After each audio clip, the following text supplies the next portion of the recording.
High noon in Hell's Hollow. The sun beat down on the dusty streets of Hell's Hollow, casting long shadows that danced with the tumbleweeds.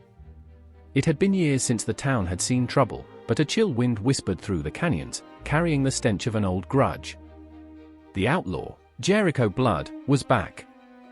Jericho was a ghost from Hell's Hollow's past, a man with a heart as black as a burnt prairie and a reputation that made the bravest cowpoke tremble. He'd sworn revenge on the town that had sent him packing, and his return cast a pall over the once peaceful community. Sheriff Eli Stonewall Jackson, a man with a weathered face and eyes that had seen too much, knew what Jericho's return meant. He was the last line of defense between the town and the storm brewing on the horizon. His gut churned with a mix of dread and grim determination. The townsfolk, once carefree, now huddled in their homes, their laughter replaced by whispered prayers. The saloon, usually brimming with life, stood empty, its swinging doors a silent testament to the fear that gripped Hell's Hollow. As the sun began its descent, painting the sky with hues of blood and fire, Jericho rode into town, his silhouette a dark omen against the dying light. His eyes, cold and merciless, scanned the streets, searching for the faces that had haunted his dreams. Sheriff Jackson stepped onto the dusty street, his hand resting on the butt of his Colt .45.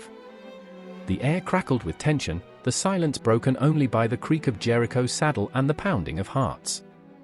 "Jericho," the sheriff's voice echoed through the empty streets, "this town ain't got no quarrel with you. Ride on." A cruel smile twisted Jericho's lip. "I ain't here for a friendly how-to-do, Sheriff. I'm here to settle a score." The showdown was inevitable. The two men faced each other, their breaths mingling with the dust. The townsfolk watched from behind their windows, their hopes pinned on the man who stood between them and the devil himself. Gunfire erupted, shattering the silence. The air filled with the acrid smell of gunpowder and the screams of the wounded. Jericho fought like a cornered rattlesnake, his bullets spitting venom. But Sheriff Jackson, fueled by the courage born of desperation, stood his ground. In the end, it was Jericho who fell, his body crumpling in the dust, his dreams of revenge turning to ashes. The town had survived, but the scars of that day would forever mark Hell's Hollow. The sunset on a scene of devastation cast long shadows that stretched into the uncertain future. The silence was deafening, broken only by the mournful wail of the wind. Jericho Blood was dead, but the echoes of his revenge would haunt Hell's Hollow for generations to come. Sheriff Jackson stood amidst the wreckage, his chest heaving, his ears ringing from the deafening gunfire. The townsfolk emerged from their hiding places, their faces etched with a mixture of relief and sorrow. They had survived, but the cost was high. The saloon doors swung open, revealing a scene of chaos. Broken bottles and overturned chairs littered the floor, and the once lively atmosphere was replaced with a somber hush. The townsfolk gathered around the fallen, offering comfort to the wounded and paying their respects to the dead. As the night deepened, a lone figure emerged from the shadows, a woman with fiery red hair and eyes that blazed with a fierce determination. It was Belle, Jericho's sister, her heart consumed by a thirst for vengeance. "You killed my brother," she hissed, her voice laced with venom. "You'll pay for this, Sheriff. Blood for blood." Sheriff Jackson met her gaze, his face a mask of weariness. "Your brother made his choice, Belle.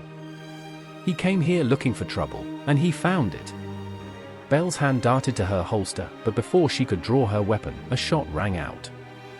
A young cowpoke, barely out of his teens, stood behind her, his smoking gun pointed at the ground. "Enough," he said, his voice shaking but firm. "We've had enough bloodshed. Let it end here."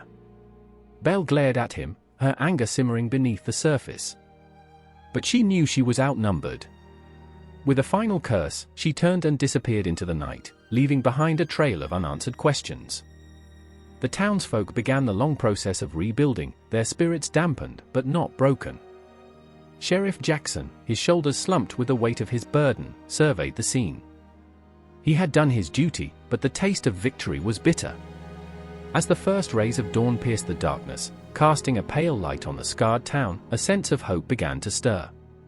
The people of Hell's Hollow had faced their demons and emerged, battered but unbroken. They would remember this day, the day Jericho Blood returned to settle his score. But they would also remember the courage they had found within themselves, the courage to stand together and fight for their home. The sun rose higher, painting the sky with vibrant hues of orange and gold. It was a new day, a chance for Hell's Hollow to heal and move forward. The echoes of gunfire faded, replaced by the sounds of hammers and saws as the townsfolk began to rebuild. Sheriff Jackson watched a flicker of pride in his weary eyes. He had lost friends, but he had saved his town. And as he looked toward the horizon, he knew that Hell's Hollow would endure, its spirit forged in the fires of adversity. The scars would remain, but they would serve as a reminder of their resilience, a testament to the strength that lay within their hearts. If you are enjoying adventures in the Old West, hit the subscribe button for future posts.